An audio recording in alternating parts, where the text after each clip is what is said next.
Good morning. We're in the context of Jesus' ministry, and Jesus is, in this context, is proceeding from the northern regions of the country, the Galilee area, and he's heading toward Jerusalem. And as he's heading toward Jerusalem, he's teaching and healing and ministering to various villages as he proceeds to Jerusalem. He's not just heading to Jerusalem as a single event, but he's teaching and preaching and healing as he goes.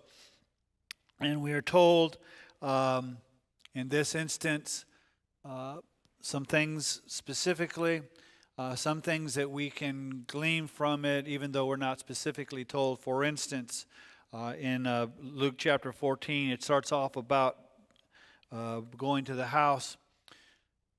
But it's a Sabbath day. We're not told that Jesus went to synagogue, but it was Jesus' habit, custom, and manner of life to attend synagogue on the Sabbath.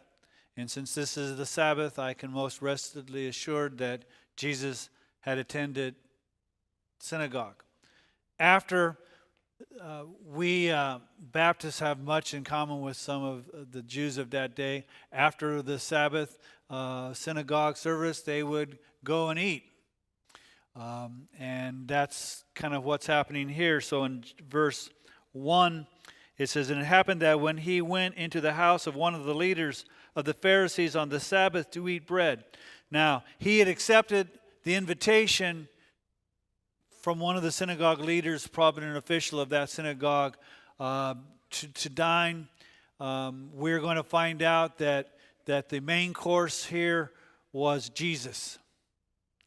They weren't there to say, oh, you're such an impressive person. We liked what you had to say. You know, we're going to have the visiting rabbi over for a meal. They've invited him because they don't like him and they've got something that they're going to say. So it says this, "And it happened that when he went into the house of one of the leaders of the Pharisees on the Sabbath to eat bread, that they were watching him closely." See, because they wanted to find something that they accused him of. So this wasn't a friendly meal. This was going to be one of those things that would have tension in it because they wanted to be able to blame and attack Jesus for some reason. And Jesus had a custom, just as he did, of going to synagogue every Sabbath. He had a habit of healing people who needed to be healed, whether it was on the Sabbath or not. And I think, although we're not told, that they have placed the person here just so that they might accuse Jesus and have Jesus for dinner. You know, kind of like you all go to whatever restaurant and debate about the various people in our church or the pastor or whatever ship, and you have roast pastor. You know, that's what they're about to have here, is roast Jesus. And Jesus is going to foil them because Jesus isn't just a mere man. He's the Son of God, and he knows how to deflect that. But I want you to see here that Jesus is going to take this occasion to still do what Jesus does, to heal. But he's going to take this occasion also to teach, to talk about some attitudes, some talk about the ways that we ought to act, and then he's going to give some, if you almost will, prophecy and warnings if you don't heed, that you could be in trouble. And Jesus was going to do this in the context of a meal. Oftentimes, when you go to school, especially when you're younger, you always hear the students will say, "I don't understand why I got to learn that. How am I ever going to use algebra?" And so we think because, I don't go to the store tomorrow and use algebra, therefore algebra is unimportant to learn.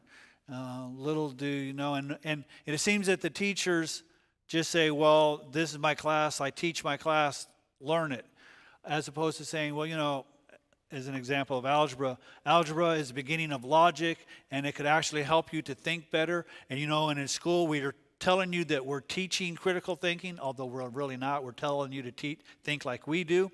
But be that as it may, we're teaching critical thinking, and part of that would be algebra. And so that's why you're taking this class, even though you have no clue what a quadratic formula is 50 years after you've taken it, but it's helped you with some logic. But Jesus is going to take, instead of teaching things that seem to be irrelevant, he's going to use this occasion of a meal, of a banquet, to teach in a meal and a banquet setting. So Jesus is an effective teacher. So he says this, and there was in front of him was a man suffering from dropsy. Now, most of you probably have no idea what dropsy is. Dropsy, there are two types of illnesses depending upon the situation. One would be edema. And now I just said a word most of you don't know either. Edema is basically, and dropsy is where you're retaining fluid. So if you've seen somebody who has, and not by genetics, but by health issues, what they call cankles, really large, and that's because they're swollen. That's dropsy, that's edema. When your arms or your legs or whatever is retaining fluid and your body's not getting rid of it, that's dropsy or edema. If you have it in the chest area, they call that congestive heart failure. Neither one is a very good thing. So this man is suffering either from his extremities or from his chest, this difficult thing. So he's in front of Jesus, and I don't think that it happens to be by chance. And Jesus answered and spoke to the lawyers and the Pharisees, saying, is it lawful to heal on the Sabbath or not? Now that's exactly why I believe they put the man there, so that Jesus might heal and they might accuse him of violating the Sabbath. So before Jesus does anything, he asks a question. Can I do it? Is it lawful for me to heal or not on the Sabbath? But they kept silent. They don't have the guts of their own convictions. They could at least explain to Jesus why it would not be lawful to heal on the Sabbath. And then Jesus could have a theological discussion with them, show them where they are wrong, and heal the man. Or say, yes, it is, and then have nothing to say against Jesus and once he heals them. But they remained silent. And he took hold of him and healed him and sent him away. And he said to them, which of you will have a son or an ox fall into a well and will not immediately pull him out on a Sabbath day? He's saying, here is a person who is in physical need. And yes, it's the Sabbath. But if you had a son, if you had a child, someone you valued because they're related to you, because of you share DNA with them, and they were in need, would you say, I'm sorry, it's Saturday. Soon as the sun goes down, I'll get you out. Oops, well, we can't see very well after the sun goes down. So Sunday morning when the sun gets up and I can see, we'll come and get you. No, you would say, I need to get my child. And then Jesus makes it, well, what about an ox? What if it falls in a pit? It's just an animal.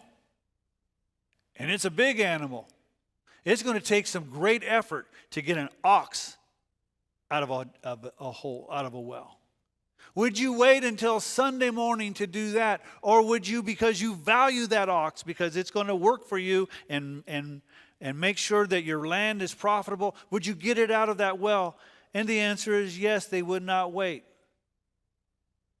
So then Jesus' clear answer is, then why not do good on a Sabbath as well?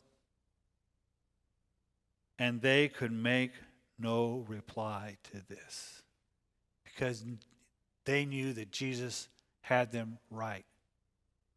They were more concerned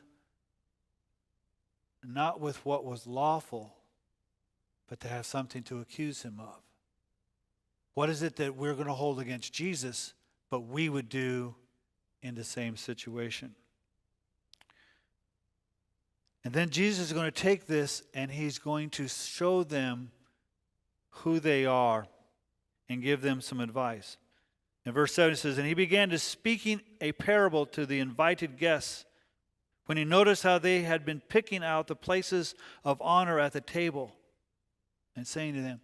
So Jesus, as he goes to sit down or to lay down, as the case may be, because they lie at the table and these types of things, he notices that as the various Pharisees and lawyers and others who have been invited, notice not everybody gets to eat there. And it's obvious, since Jesus is getting to eat with them, that he was an invited guest because, again, like I said, he was on the menu. And so Jesus is noticing that they're all getting the best places. Kind of like church. Everybody likes to sit in the back. So you have to get here early to sit in the back. We used to have a lady in our congregation many years ago who liked to sit in the front. And that was her place. And we had a visitor who didn't know that was her place. And that visitor sat in her place. And you would have think that because it was a visitor, she would have said, okay, I'll sit one pew back or 10 feet over. No, that's my seat. Because that's where we see. And if you go to any place, I used to frequently go to this business meeting, which I don't go to anymore, on Thursday afternoons, and they'd have tables. And there would be certain tables that certain people would sit every single week, and they would have their friends and they would sit. My custom was I would sit at a different table that was empty. It's kind of like invitation roulette. Whoever showed up, that was who I was stuck with, right? And I figured that was better than sitting at a table somebody might tell me to leave or whatever. That's just the way. Or inviting us, and again, these are the types of things we all experience. One of the great things about going to a wedding reception is then you really know what the people think of you, at least the bride. Because they either sit you a place close to where everybody's happening or behind a pole. Which is fine with me. Behind the pole is fine with me. What I don't like, and it's happened to me, where you get seated at a table behind the pole with people that the bride didn't like. Which kind of tells you what the bride thinks of you. And so you're having to spend several hours with people that she didn't like for a reason. And is it over yet? Is it over yet? You know. And so so Jesus is taking these situations, which is real life, and he's going to give them, he said, you are all worried about where you're going to sit.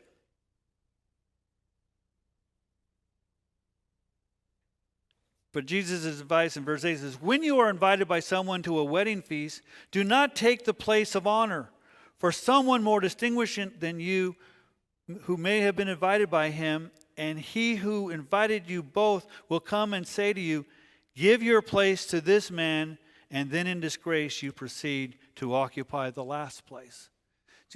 You're so worried about getting the place of honor, but there may come a time, because let's face it, people who are really important oftentimes aren't on time.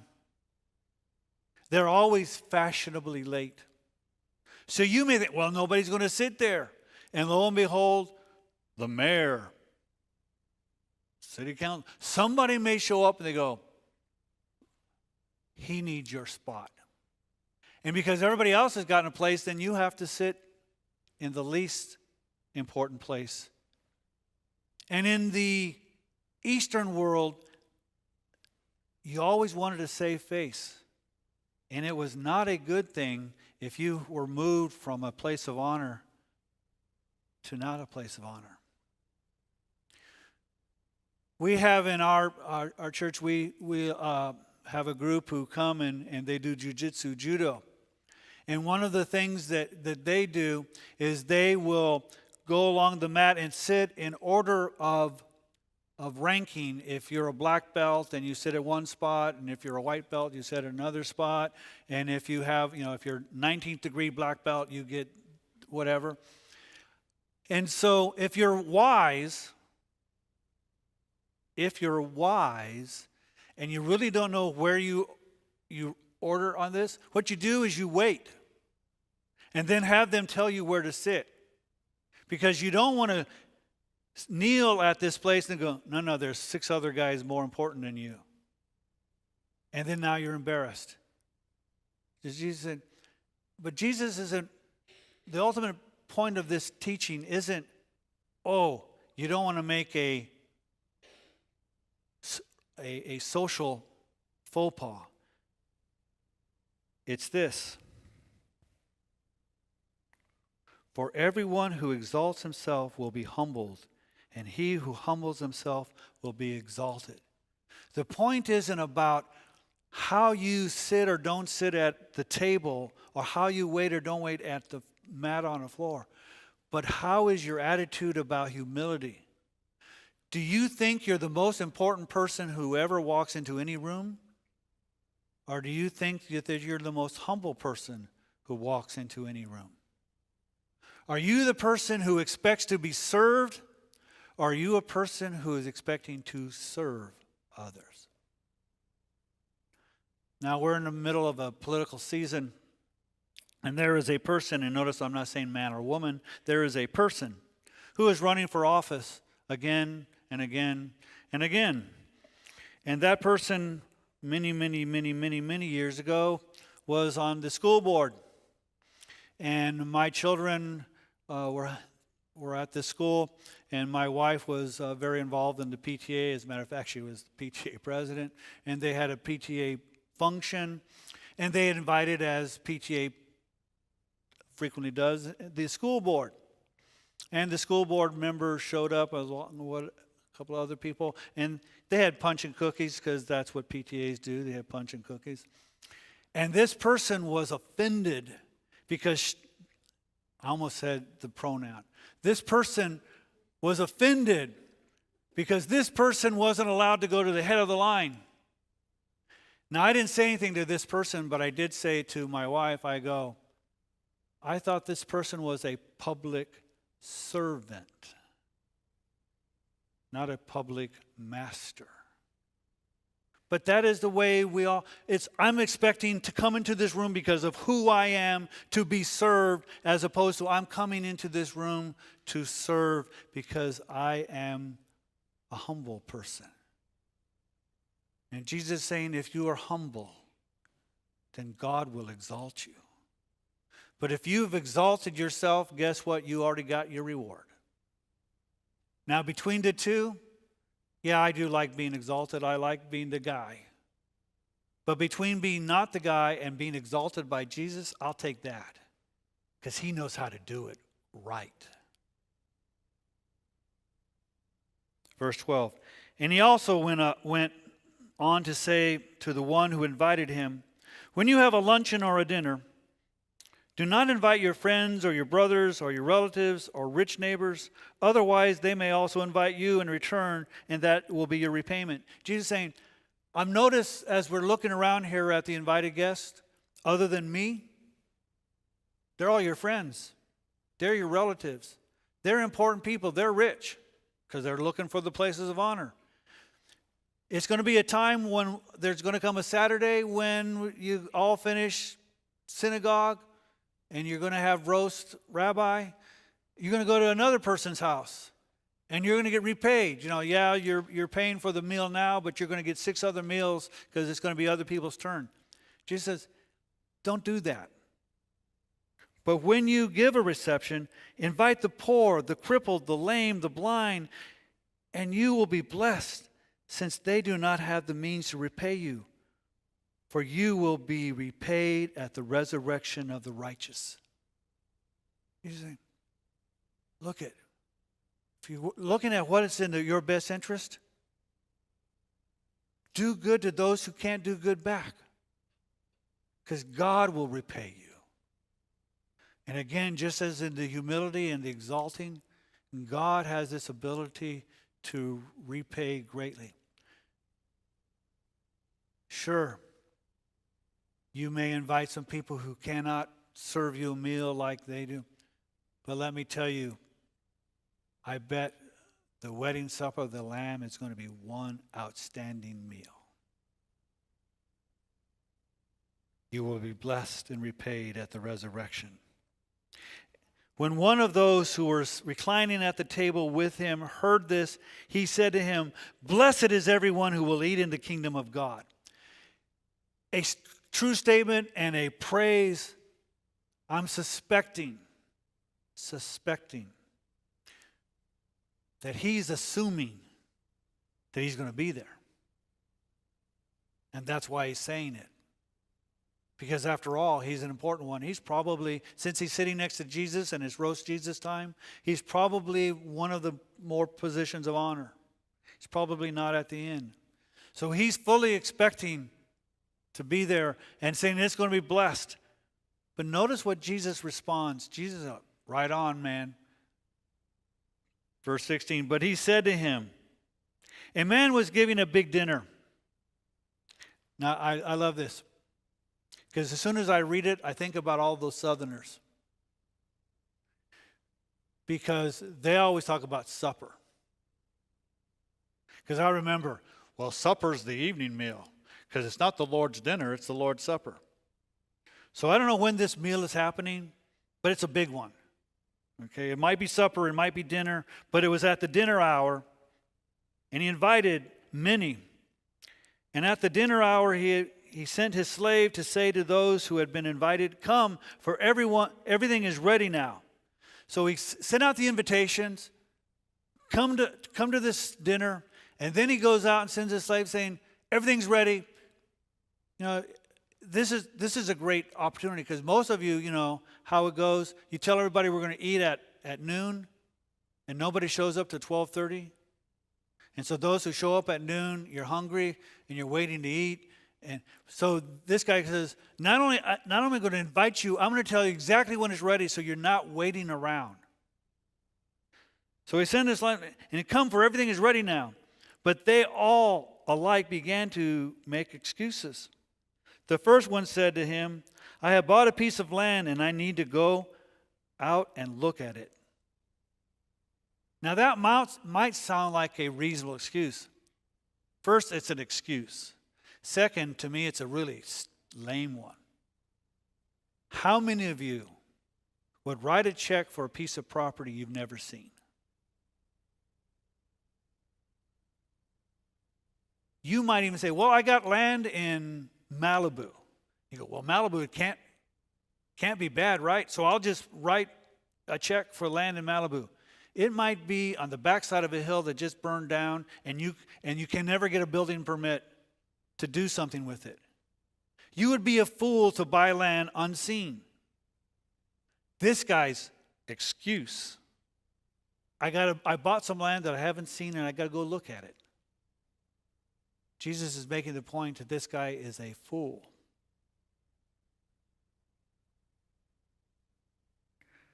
Please consider me excused. Verse 19, another one said, I have bought 5 yoke of oxen, and I'm going to try them out. Please consider me excused. Now, 5 yoke of oxen means he's bought 10 ox, which means he's got a lot of land to work, or he just likes to feed ox. And again, he's got to work them out, which means I paid money for these things, and they may be, in our term, a lemon. They may not be able to do what they say they can do, so I got to check them out. Again, a fool to buy work equipment that you don't know whether it will work. Another one said, I have married a wife. Well, okay, this guy, for that reason, I cannot come. Okay, I'm going to do it anyway. So this guy's whipped right off the bat. He doesn't even wait a year to be whipped. It just, my wife tells me what I can do and can't do. I'm married. I'm no longer my own. Notice it wasn't even, can I bring her? I know the invitation was to me, and in between, I happened to get married. It's a really long invitation time. There wasn't, what's one more? It's, no, I can't come because I got married. And the slave came back and reported this to his master. Then the head of the household became angry and said to his slave, "Go out at once into the streets and lanes of the city and bring in here the poor and the crippled and the blind and the lame." These other people were rich. They bought land. They bought yokes of oxen. They've gotten married. They've done all those types of things. These people are wealthy. They were the invited guests, and they're making excuses. So I'm going to invite the exact opposite. I'm going to invite those who are crippled and lamed and blind, and they're going to come instead. And the slave said, "Master, what you commanded has been done, and there is still room. We've gone out to every place we can on the highways, whatever, and we've invited all the poor and the lame and the blind, but we still got room." And the master said to the slave, "Go out into the highways and along the hedges and compel them to come in, so that my house may be filled." Now, when you see the word compelled,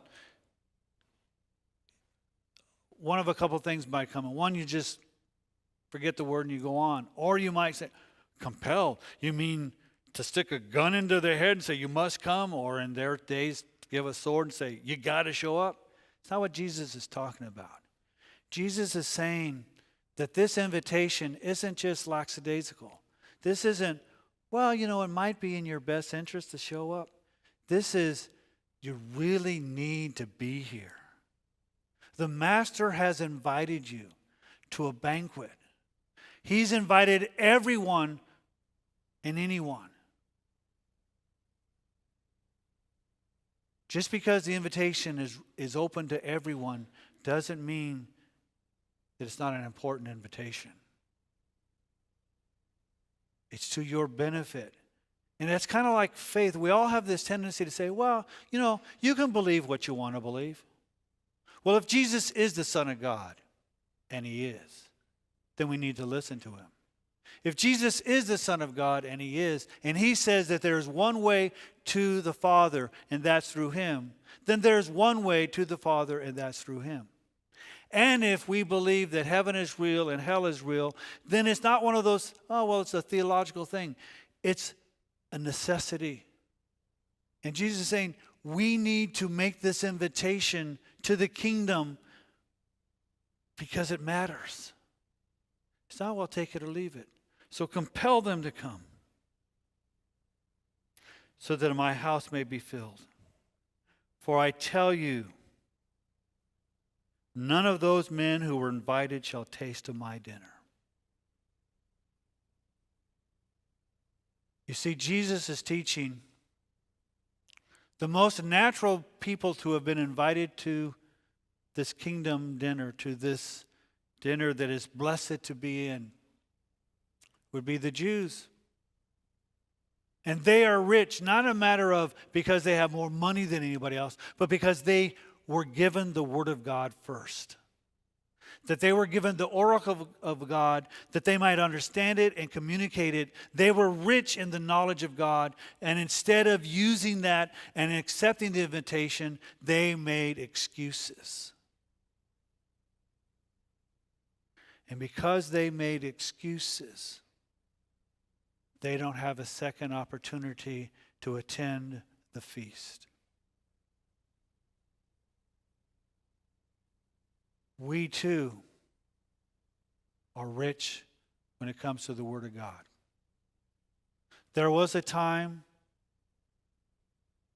when the church didn't want to translate the Scriptures into the common language because they wanted to keep the secrets themselves. There was a time when paper was so expensive that you couldn't afford a book, let alone the Bible. But not today. Today, there's frequently family Bibles on every coffee table, home in America. Dust may be on it, but the most sold book every year is the Bible. We have so many copies of the Bible that most of us have multiple copies of the Bible. Office, work, home, car. We have it. We even have it digitally. You don't even need paper anymore. Just download it on your phone. And some of you, while you're looking at Facebook, no, I'm looking at the Bible on my phone. No, you're not. You're looking at Facebook. I know. I didn't fall off the turnip truck yesterday. It was Tuesday.